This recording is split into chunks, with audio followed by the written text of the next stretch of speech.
Hello നമസ്കാരം. എല്ലാവർക്കും എൻ്റെ മറ്റൊരു ബ്ലോഗിലേക്ക് സ്വാഗതം. ഇന്ന് നിങ്ങളോട് സംസാരിച്ചുകൊണ്ടിരിക്കുന്നത് ഞാൻ സജീഷ് ഗോവിന്ദൻ.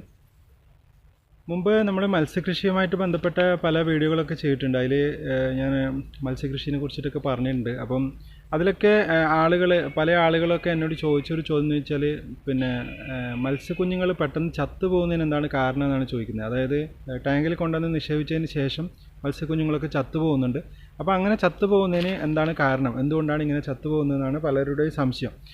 അപ്പോൾ എന്താ പറയണ്ടേ, ആദ്യം തന്നെ മത്സ്യക്കുഞ്ഞുങ്ങൾ കൊണ്ടുവന്ന് ടാങ്കിലേക്ക് ഇട്ടപാട് തന്നെ അല്ലെങ്കിൽ ടാങ്കിൽ നിക്ഷേപിച്ചതിന് ശേഷം ഒരു ദിവസത്തിന് ശേഷമൊക്കെ അധികം ചത്തുപോകുന്നുണ്ട്, ഒരു മണിക്കൂറിന് ശേഷം കുറേ ചത്തുപോകുന്നുണ്ട്.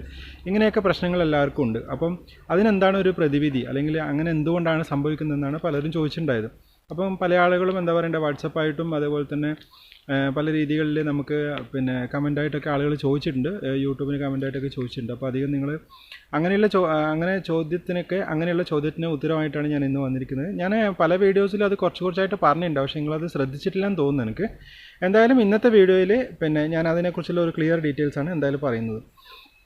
നമുക്ക് ആദ്യം ശ്രദ്ധിക്കേണ്ടത്, ഇപ്പോൾ ഈ മത്സ്യകൃഷി ചെയ്യുന്നവർ ആദ്യം ശ്രദ്ധിക്കേണ്ട ഒരു കാര്യം എന്ന് പറയുന്നത്, നമ്മൾ കുഞ്ഞുങ്ങളെ സെലക്ട് ചെയ്യുമ്പോഴാണ്. ഇപ്പം കുഞ്ഞുങ്ങളെ സെലക്ട് ചെയ്യുമ്പോൾ അധികം ആളുകൾ എന്താ ചെയ്യാന്ന് വെച്ച് കഴിഞ്ഞാൽ പൈസ കുറഞ്ഞ കുഞ്ഞുങ്ങളെ സൈസ് നോക്കിയിട്ടാണ് എടുക്കുക. പൈസ കുറഞ്ഞ സാധനങ്ങളാണ് എടുക്കാൻ ശ്രമിക്കുക. എന്താ വെച്ച് കഴിഞ്ഞാൽ എല്ലാവർക്കും ഉള്ള ഒരു മനോഭാവം എന്താ വെച്ച് കഴിഞ്ഞാൽ ചെറിയ പൈസക്ക് കുഞ്ഞുങ്ങളെ കിട്ടണം എന്നാണ് എല്ലാവരുടെയും ഒരു ആഗ്രഹം.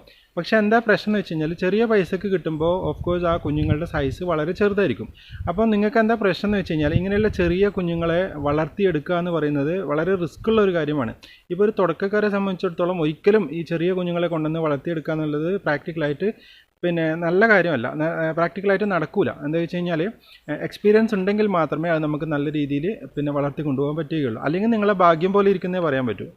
ഈ കൊണ്ടുവന്ന കുഞ്ഞുങ്ങളൊക്കെ നല്ലതായിട്ട് കിട്ടുന്നത് നമുക്ക് ഒരിക്കലും പറയാൻ വേണ്ടി പറ്റില്ല. അപ്പോൾ അതൊരു പ്രത്യേകിച്ച് ശ്രദ്ധിക്കേണ്ട ഒരു കാര്യമാണ്. നമ്മൾ കുറച്ച് പൈസ കൂടുതലായെങ്കിൽ തന്നെ, ഇപ്പം ചിലവർ ഒരു രൂപയ്ക്ക് 2 രൂപയ്ക്കൊക്കെ കുഞ്ഞുങ്ങളുണ്ട്, അങ്ങനെയുള്ള കുഞ്ഞുങ്ങളെയാണ് സെലക്ട് ചെയ്തിട്ട് കൊണ്ടുവരിക. ഇപ്പോൾ ഇങ്ങനെ ഇത്രയും ചെറിയ കുഞ്ഞുങ്ങളെ കൊണ്ടുവന്നിട്ട് വലിയൊരു കുളത്തിലേക്ക് നിക്ഷേപിച്ച് കഴിഞ്ഞാൽ നിങ്ങൾക്ക് യാതൊരു കൺട്രോളും ഒന്നും അതിനകത്ത് ചെയ്യാൻ വേണ്ടി പറ്റില്ല. എന്താ പറയുക, ആ കുഞ്ഞുങ്ങൾ അവിടെ ഉണ്ടോയെന്ന് പോലും നിങ്ങൾക്ക് മനസ്സിലാവില്ല, അതുപോലെ തീറ്റ എടുക്കുന്നത് നിങ്ങൾക്ക് മനസ്സിലാവില്ല. ഇങ്ങനെയുള്ള കാര്യങ്ങളൊന്നും മനസ്സിലാവാത്തൊരവസ്ഥയായിരിക്കും വരിക തീരെ ചെറിയ കുഞ്ഞുങ്ങളെ വലിയ കുളത്തിലൊക്കെ കൊണ്ടുവന്ന് നിക്ഷേപിക്കുമ്പോൾ. അപ്പോൾ അങ്ങനത്തെ കേസിൽ എന്താ ചെയ്യേണ്ടതെന്ന് വെച്ച് കഴിഞ്ഞാൽ, ഒന്നുകിൽ നിങ്ങൾ കുറച്ച് വലിയ സൈസ് തിരഞ്ഞെടുക്കുക. ഒരു 1.5 ഇഞ്ച് 2 ഇഞ്ച് എങ്കിലും സൈസ് മിനിമം സെലക്ട് ചെയ്യുക. അതാണ് പ്രധാനപ്പെട്ട ഒരു കാര്യം.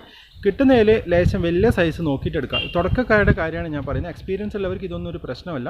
പക്ഷേ ആദ്യമായിട്ട് മത്സ്യകൃഷിയിലേക്ക് പോകുന്നവരാണെങ്കിൽ എൻ്റെ ഒരു പേഴ്സണൽ സജഷനാണ് നിങ്ങൾ കുറച്ച് വലിയ കുഞ്ഞുങ്ങളെ കൊണ്ടുവന്ന് വാങ്ങിക്കാൻ വേണ്ടി ശ്രമിക്കുക. അത് പ്രധാനപ്പെട്ട ഒരു കാര്യമാണ്. അല്ലെങ്കിൽ നിങ്ങൾ ചെറിയ കുഞ്ഞുങ്ങളെ വാങ്ങിക്കുന്നുണ്ടെങ്കിൽ പ്രത്യേകം നഴ്സറി കുളത്തിൽ വളർത്തി വലുതാക്കിയതിന് ശേഷം മറ്റ് വലിയ കുളങ്ങളിലേക്ക് മാറ്റുന്നതായിരിക്കും ഏറ്റവും ഉചിതം.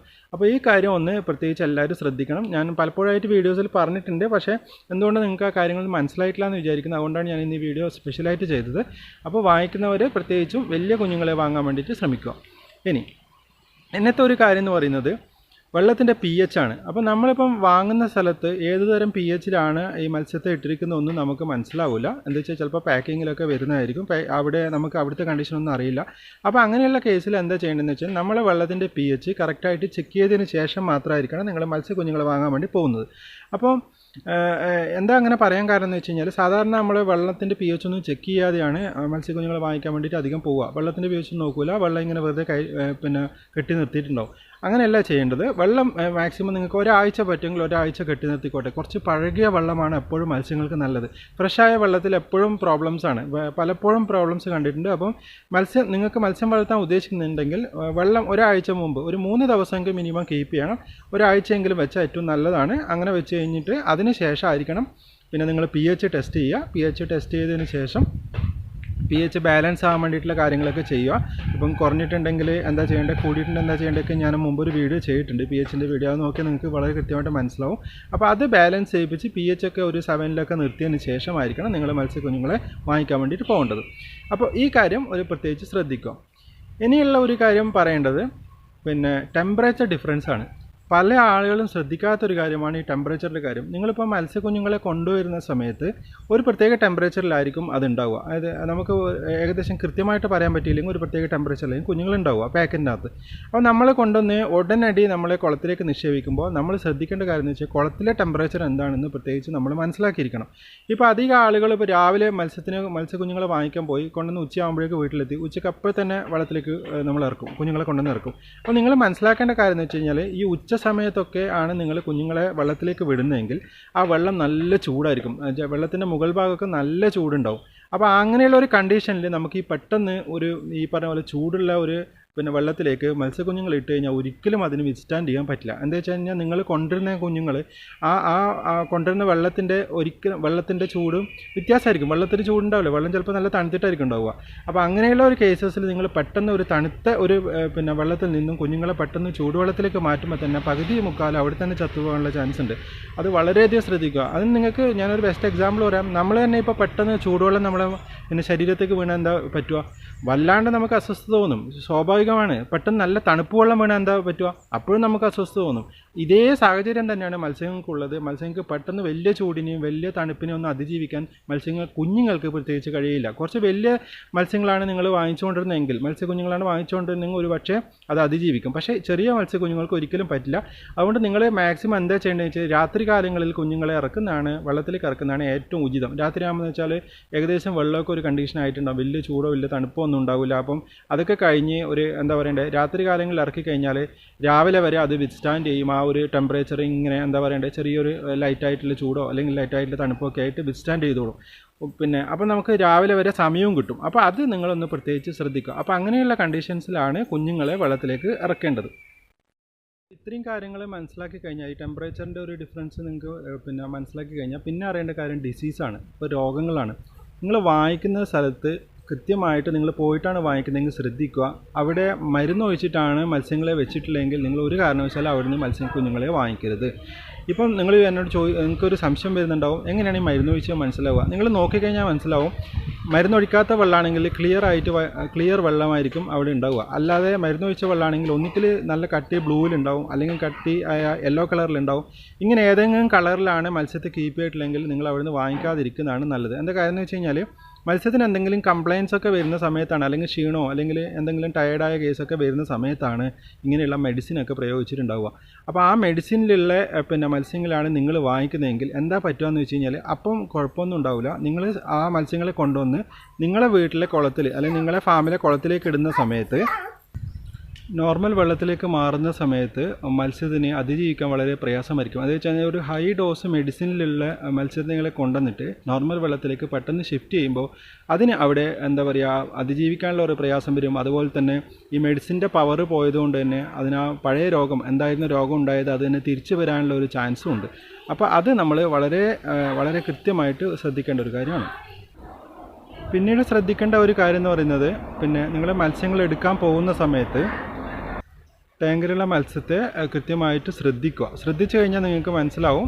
ഇപ്പം കോർണർ സിക്നസ് ഇല്ല, ചില പ്രോബ്ലംസ് ഉണ്ടാവും. ചില മത്സ്യങ്ങളൊക്കെ ഇങ്ങനെ മൂലക്ക് അനങ്ങാണ്ട് നിൽക്കുന്നുണ്ടാവും, അല്ലെങ്കിൽ ഓക്സിജൻ എടുക്കാൻ പ്രയാസമായിട്ട് ഇങ്ങനെ മുകളിൽ വന്നിട്ട് ശ്വസിക്കുന്നുണ്ടാവും. അങ്ങനെയൊക്കെ ടയേർഡായിട്ട് ചിലപ്പോൾ ഇങ്ങനെ തിരിഞ്ഞ് മറിയുന്നുണ്ടാവും വെള്ളത്തിൽ, അതായത് ഇങ്ങനെ ബോധമില്ലാത്ത പോലെയൊക്കെ മറിയുന്നുണ്ടാവും. അപ്പോൾ അങ്ങനെയുള്ള കേസസൊക്കെയാണ് നിങ്ങൾ കാണുന്നതെങ്കിൽ അവിടെ നിന്ന് വാങ്ങിക്കാതിരിക്കുന്നതാണ് ഏറ്റവും നല്ലത്. അത് നിങ്ങൾ മത്സ്യത്തെ വാങ്ങിക്കുമ്പോൾ നേരിട്ട് വാങ്ങിക്കുന്നതാണെങ്കിൽ ഈ കാര്യങ്ങളൊക്കെ ശ്രദ്ധിക്കുക. മെഡിസിനിലൊന്നും അല്ല എന്നൊക്കെ ഉറപ്പ് വരുത്തുക. ഇനി മെഡിസിനിലുള്ളത് മാത്രമേ നിങ്ങൾക്ക് കിട്ടുന്നുള്ളൂ, വേറെ ഒരു രക്ഷയില്ല എന്ന് കണ്ടു കഴിഞ്ഞാൽ ഏത് മെഡിസിനാണ് അപ്ലൈ ചെയ്തതെന്ന് അവരോട് കൃത്യമായിട്ട് ചോദിക്കുക. അതേ മെഡിസിൻ അവിടുന്ന് വാങ്ങിച്ച് അതേ ഡോസിൽ നിങ്ങളുടെ ഫാമിൽ കൊണ്ടുവന്നിട്ട് തീർച്ചയായിട്ടും അപ്ലൈ ചെയ്യേണ്ടതാണ്. അത് നിങ്ങൾ 2-3 ദിവസം ആ മെഡിസിൻ അപ്ലൈ ചെയ്ത് മെല്ലെ ഡൈല്യൂട്ടാക്കി കൊണ്ടുവന്നു കഴിഞ്ഞാൽ മാത്രമേ മത്സ്യത്തിന് അതിജീവിക്കാൻ വേണ്ടി പറ്റുകയുള്ളൂ. നോർമൽ വെള്ളത്തിലേക്ക് അതിൻ്റെ ഡിസീസൊക്കെ ഉണ്ടെങ്കിൽ ഡിസീസൊക്കെ പോയതിന് ശേഷം മാത്രമേ നിങ്ങൾക്ക് ഈ പറഞ്ഞ പോലെ നോർമൽ വെള്ളത്തിലേക്ക് മാറ്റിയാൽ അതിന് നിൽക്കാൻ വേണ്ടി കഴിയുകയുള്ളൂ. അപ്പോൾ അതൊന്ന് കൃത്യമായിട്ട് നിങ്ങൾ മനസ്സിലാക്കുക. അപ്പോൾ ഇത്ര കാര്യങ്ങളാണ് പ്രിലിമിനറി ആയിട്ട് മത്സ്യക്കുഞ്ഞുങ്ങൾ ചാവുന്നതിന് എടുക്കേണ്ട ഒരു പ്രിക്കോഷൻസ് എന്ന് പറയുന്നത്. പിന്നെ വേറെ ഒരു കാര്യം ശ്രദ്ധിക്കാനുള്ളത്, മത്സ്യക്കുഞ്ഞുങ്ങളെ നിക്ഷേപിക്കുന്ന മെത്തേഡാണ്. ഇത് പല പ്രാവശ്യം ഞാൻ പറഞ്ഞിട്ടുണ്ട് വീഡിയോസിലൊക്കെ. പക്ഷേ അതും ആളുകൾ ശ്രദ്ധിക്കാത്തൊരു കാര്യമാണ്. അതായത് നമ്മൾ മത്സ്യക്കുഞ്ഞുങ്ങളെ കൊണ്ടുവന്ന് കഴിഞ്ഞാൽ ഒരു അരമണിക്കൂർ സമയമെങ്കിലും മിനിമം എടുത്തിട്ട് വേണം കുളങ്ങളിലേക്ക് അവയെ നിക്ഷേപിക്കാൻ. എന്താ കാര്യം എന്ന് വെച്ച് കഴിഞ്ഞാൽ വളരെ തിരക്ക് പിടിച്ച് പെട്ടെന്ന് മത്സ്യങ്ങളെ കൊണ്ടുവന്ന പാട് വെള്ളത്തിലേക്ക് ഇറക്കുന്ന ഒരു കാഴ്ച പല സ്ഥലത്തും കാണുന്നുണ്ട്. അത് ഒരിക്കലും നിങ്ങൾ ചെയ്യരുത്. ഞാൻ ഇതിനു മുമ്പേ ഒരു ഫാമിലി പോയ സമയത്ത് കണ്ടൊരു കാഴ്ചയാണ്. അതായത് കുഞ്ഞുങ്ങൾ ഓരോന്നായിട്ട് പറക്കി വെള്ളത്തിലേക്ക് ഓരോന്നായി ഇടുന്നു, കവർ പൊട്ടിക്കുന്നു, അപ്പോൾ തന്നെ ഓരോന്ന് കുഞ്ഞുങ്ങളെ വെള്ളത്തിലേക്ക് ഇടുന്നു. ഞാൻ ചോദിക്കുമ്പോൾ പറഞ്ഞത് എന്താണെന്ന് വെച്ച് കഴിഞ്ഞാൽ അത് എണ്ണാൻ വേണ്ടിയിട്ടാണ്, എണ്ണിയിട്ട് അതിനകത്ത് ഇടുക എന്ന് വെച്ചാൽ. നിങ്ങൾ എണ്ണുകയോ എണ്ണാതിരിക്കുകയോ എന്ത് ചെയ്തോ അത് നിങ്ങളുടെ ഇഷ്ടം. പക്ഷേ മത്സ്യക്കുഞ്ഞുങ്ങൾ ഒരു കാരണവശാലും ഇങ്ങനെ പറക്കി വെള്ളത്തിലേക്ക് ഇടാൻ വേണ്ടി പാടില്ല. നിങ്ങൾ ചെയ്യേണ്ടത് എന്താണെന്ന് വെച്ച് കഴിഞ്ഞാൽ കൊണ്ടുവന്ന കവർ അതേപോലെ നിങ്ങൾ ഇടാൻ ഉദ്ദേശിക്കുന്ന കുളത്തിൻ്റെ മുകളിലേക്ക് വെക്കുക. കവർ പൊട്ടിക്കരുത്. ഒരു 15 മിനിറ്റ് മിനിമം അതിനകത്ത് കീപ്പ് ചെയ്യുക. കൂടുതലായ ഒരു പ്രശ്നമില്ല. എന്തിനാണ് അങ്ങനെ കീപ്പ് ചെയ്യുന്നത് വെച്ച് കഴിഞ്ഞാൽ നിങ്ങൾ ഇടാൻ പോകുന്ന വെള്ളത്തിൻ്റെ ടെമ്പറേച്ചറും കൊണ്ടുവന്ന കവറിലുള്ള വെള്ളത്തിൻ്റെ ടെമ്പറേച്ചറും ഒരേപോലെ ആവാൻ വേണ്ടിയിട്ടാണ്. അപ്പോൾ അത് നിർബന്ധമായിട്ട് ഒരു 15 മിനിറ്റ് കീപ്പ് ചെയ്യുക. അതിനുശേഷം നിങ്ങൾ ഇടാൻ ഉദ്ദേശിക്കുന്ന കുളത്തിൽ നിന്ന് കുറച്ച് വെള്ളം എടുത്തിട്ട് പിന്നെ ഇതിൻ്റെ കവർ പൊട്ടിച്ച് ഈ വെള്ളത്തിലേക്ക് കൊണ്ടുവന്ന പാക്കറ്റിലേക്ക് ഒഴിച്ചു കൊടുക്കുക. എന്തിനാണ് ഒഴിച്ചു കൊടുക്കുന്നത് വെച്ചാൽ രണ്ടിൻ്റെ pHൻ്റെ വേരിയേഷൻ ഉണ്ടാവും. അപ്പോൾ ആ പുതിയൊരു pHുമായിട്ട് അതിന് അഡ്ജസ്റ്റ് ചെയ്യാനുള്ള ഒരു ചെറിയ ടൈം കൊടുക്കുന്നതാണ്. അങ്ങനെ കുറച്ച് വെള്ളം, ഒരു കപ്പ് വെള്ളം അതിനകത്ത് 1-2 കപ്പ് വെള്ളം ഒഴിച്ചു കൊടുക്കുക. എന്നിട്ട് വീണ്ടും ഒരു 10-15 മിനിറ്റ് സമയം വെയിറ്റ് ചെയ്യുക. അതിനുശേഷം ഈ തുറന്ന് വെച്ച കവർ ഓപ്പൺ ചെയ്ത കവറിനെ മെല്ലെ അവിടത്തേക്ക് ഫ്രീ ആയിട്ട് വിടുക. അങ്ങനെ വിട്ട് കഴിഞ്ഞാൽ ഓട്ടോമാറ്റിക്കലായിട്ട് വെള്ളം കുറേശ്ശെ എന്താ പറയുക, നിങ്ങൾ ഇടാൻ ഉദ്ദേശിക്കുന്ന കുളത്തിലെ വെള്ളം കുറേശ്ശെ ഈ കവറിലേക്ക് കയറും. അപ്പം മത്സ്യങ്ങൾ ഓരോന്നായിട്ട് പുറത്തിറങ്ങാൻ തുടങ്ങും. അപ്പോൾ അങ്ങനെ ചെയ്ത് പുറത്തിറങ്ങി വരാൻ ചിലപ്പോൾ അരമണിക്കൂറിൽ കൂടുതൽ ചിലപ്പോൾ സമയം എടുത്തെന്ന് വരും. അപ്പോൾ അത് നിങ്ങൾ വിഷയമാക്കേണ്ട. അത്ര സമയം നിങ്ങൾ ക്ഷമയോടെ വെയിറ്റ് ചെയ്തേ പറ്റൂ. വെയിറ്റ് ചെയ്താൽ മാത്രമേ മത്സ്യത്തിന് വളരെ സ്മൂത്തായിട്ട് ഒരു വെള്ളത്തിൽ നിന്ന് മറ്റൊരു വെള്ളത്തിലേക്ക് മൂവ് ചെയ്ത് പോകാൻ വേണ്ടി പറ്റുകയുള്ളൂ. അപ്പോൾ അത് നിങ്ങൾ പ്രത്യേകിച്ച് ശ്രദ്ധിക്കുക. ഇനിയെങ്കിലും മത്സ്യക്കുഞ്ഞുങ്ങളെ ഇടുന്ന സമയത്ത് ഈ ഒരു മെത്തേഡ് തന്നെ പരീക്ഷിക്കുക. പരീക്ഷിക്കേണ്ടതല്ല, നിങ്ങൾ തീർച്ചയായും ഇത് തന്നെ ചെയ്യണം. പലരും ചെയ്യാത്തൊരു കാര്യമാണ്. എന്താ വെച്ച് കഴിഞ്ഞാൽ കുഞ്ഞുങ്ങളെ കൊണ്ടുവന്ന് കഴിഞ്ഞാൽ എല്ലാവർക്കും തിരക്കാണ്. വളരെ പെട്ടെന്ന് അതിന് എങ്ങനെയെങ്കിലും കുളത്തിലേക്ക് നിക്ഷേപിക്കുക എന്നൊരു ധാരണയിലാണ് ഉണ്ടാകുന്നത്. അപ്പോൾ അങ്ങനെ ചെയ്ത് കഴിഞ്ഞാൽ ഒട്ടുമിക്കതും ചത്തുപോകാനാണ് ചാൻസ്. പലരും ചോദിച്ചിട്ടുണ്ട് എന്തുകൊണ്ടാണ് ഞങ്ങൾ മത്സ്യക്കുഞ്ഞുങ്ങൾ ചാവുന്നത്. ഞാൻ വാങ്ങിച്ചത് അതിൽ ക്വാളിറ്റി ഇല്ലായിട്ടാണ്. ചിലപ്പോൾ അതൊന്നും ആയിരിക്കില്ല. കാരണം നല്ല ക്വാളിറ്റിയുള്ള സാധനം തന്നെ ആയിരിക്കും നിങ്ങൾ വാങ്ങിച്ചിട്ടുണ്ടാവുക. പക്ഷേ നിങ്ങൾ കാണിക്കുന്ന ഇത്തരത്തിലുള്ള അശ്രദ്ധ മൂലമാണ് പലതും ചത്തുപോകുന്നത്. അപ്പം എന്താ കാര്യം വെച്ചാൽ ഇതൊന്നും ശ്രദ്ധിച്ചില്ലെങ്കിൽ മത്സ്യകൃഷിയിലേക്ക് ആദ്യമായിട്ട് വരുന്നവർക്ക് തുടക്കം തന്നെ ഭയങ്കരമായിട്ട് എന്താ പറയുക, മാനസികമായിട്ട് വല്ലാണ്ടൊരു പ്രശ്നം എല്ലാവർക്കും ഉണ്ടാവും. എന്ന് വെച്ചാൽ ആ കൊണ്ടുവന്ന ദിവസം തന്നെ 50% മത്സ്യങ്ങൾ ചത്തുപോയി കഴിഞ്ഞാൽ പിന്നെ അതിൽ തീരെ ഇൻട്രസ്റ്റ് ഉണ്ടാവില്ല. പിന്നെ നിങ്ങൾ വിചാരിക്കും എന്നെ കൊണ്ട് ആവില്ല, എനിക്കിതൊന്നും പറ്റാത്ത പണിയാണെന്ന് തോന്നും. പിന്നെ ഇപ്പോൾ വീട്ടുകാരുണ്ടെങ്കിൽ ഇപ്പം എന്താ പറയുക, യങ്സ്റ്റേഴ്സിൻ്റെ കേസൊക്കെ ചെറുപ്പക്കാരുടെ കേസൊക്കെയാണെന്ന് പറയുകയാണെങ്കിൽ വീട്ടുകാരൊക്കെ പിന്നെ വല്ലാണ്ട് പറയാൻ തുടങ്ങും. എന്താ വെച്ച് കഴിഞ്ഞാൽ ഇത്രത്തോളം മത്സ്യങ്ങളൊക്കെ ചത്തുപോയിട്ടുണ്ട്, അപ്പം ഇതൊന്നും നടക്കില്ല. അപ്പം അങ്ങനെയുള്ള പ്രശ്നങ്ങളൊക്കെ എല്ലാവരും പറയും. അപ്പം അത് കണ്ട് നിങ്ങൾ മനസ്സ് മടുക്കാതിരിക്കാൻ വേണ്ടിയിട്ടാണ്. അങ്ങനെയൊക്കെ പറയുമ്പോൾ മനസ്സ് മടുത്തു പോകും. അപ്പോൾ അങ്ങനെ മടുക്കാതിരിക്കാൻ വേണ്ടിയിട്ടാണ് ഞാൻ ഈ കാര്യം സൂചിപ്പിച്ചത്. അപ്പം ഇതേപോലെ ഈ പറഞ്ഞ കാര്യങ്ങളെല്ലാം ശ്രദ്ധിച്ചുകൊണ്ടാണ് നിങ്ങൾ കൃത്യമായിട്ട് മത്സ്യകൃഷിയിലേക്ക് ഇറങ്ങുന്നത്. കുഞ്ഞുങ്ങൾ ഒരിക്കലും ചത്തുപോകില്ല. അപ്പം ആ ഒരു പ്രശ്നം ഈ പറഞ്ഞ കാര്യങ്ങളൊക്കെ ശ്രദ്ധിച്ചു കഴിഞ്ഞാൽ ഒഴിവാകും. ഇനിയെങ്കിലും നിങ്ങൾ ഈ പറഞ്ഞ കാര്യങ്ങളൊക്കെ ശ്രദ്ധിച്ചുകൊണ്ട് മത്സ്യകൃഷിയിലേക്ക് പോവുക. എന്തായാലും എൻ്റെ വീഡിയോ ഇഷ്ടമായെന്ന് വിചാരിക്കുന്നു. പലരും ചോദിച്ച ചോദ്യങ്ങളൊക്കെ കൂട്ടിയിട്ടാണ് ഞാനിന്ന് ഈ വീഡിയോ ചെയ്തിട്ടുള്ളത്. എല്ലാത്തിൻ്റെ ഉത്തരമായി എന്നാണ് ഞാൻ വിചാരിക്കുന്നത്. ഇനിയിപ്പോൾ ഈ പറഞ്ഞതിൽ എന്തെങ്കിലും കൺഫ്യൂഷൻ നിങ്ങൾക്ക് വീണ്ടും വന്നിട്ടുണ്ടെങ്കിൽ ഇതിന് കമൻറ്റായിട്ട് ചോദിക്കാം, ഞാൻ നിങ്ങൾക്ക് പറഞ്ഞു തരുന്നതാണ്. എന്തായാലും നിങ്ങൾക്ക് വീഡിയോ ഇഷ്ടമായിട്ടുണ്ടെന്ന് വിചാരിക്കുന്നത്. ഇഷ്ടമായിട്ടുണ്ടെങ്കിൽ ജസ്റ്റ് ലൈക്ക് ചെയ്യുക. അതുപോലെ തന്നെ ചാനൽ സബ്സ്ക്രൈബ് ചെയ്യുക. തൊട്ടടുത്ത് കിടക്കുന്ന ബെല്ലൈക്കൺ കൂടി പ്രസ് ചെയ്ത് കഴിഞ്ഞാൽ നിങ്ങൾക്ക് എൻ്റെ പുതിയ വീഡിയോസിൻ്റെ നോട്ടിഫിക്കേഷൻ കിട്ടും. എന്തായാലും നിങ്ങളോട് സംസാരിച്ചുകൊണ്ടിരിക്കുന്നത് ഞാൻ Sajeesh Govindan. Thank you so much. By.